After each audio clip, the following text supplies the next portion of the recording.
Motoscades&Coffee. Hey guys, good morning. It's Andy from Motoscades&Coffee. Today I'm on my way to go pick up a Franken game. You'll see what I'm gonna go pick up, why I'm gonna go get it. It's supposedly working, so I have a long distance to go, about a 2-hour drive. We'll go get it, we'll go show you what it is, and check it out. So come along with me as we go for a ride.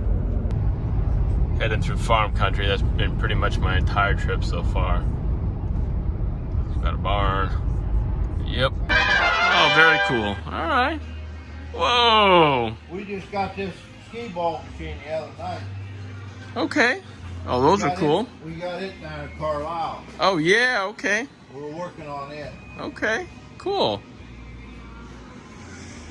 Take a look at some of these. You work on them? I do. I work on them. I'm opening up a coffee shop arcade. Oh, yeah? Yeah. Oh, okay, cool. Well,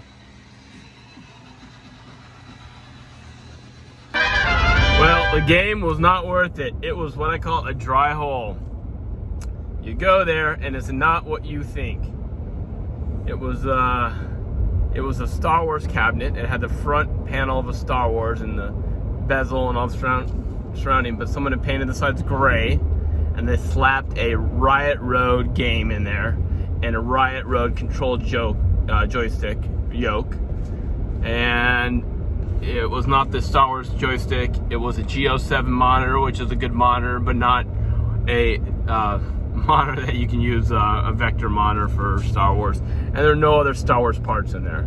So I passed. The guy wanted a decent amount of money, probably an appropriate amount. He wanted $400 for a working arcade game. Yeah, it's probably that. I offered him about $300, and he said no. And I said thanks for letting me come see it. So I'm on my way home. Sorry it was a dry hole. Not really exciting, but I did get some video of the pinballs and arcades he had. So thanks for watching. Next time we'll go get them. Please like and subscribe.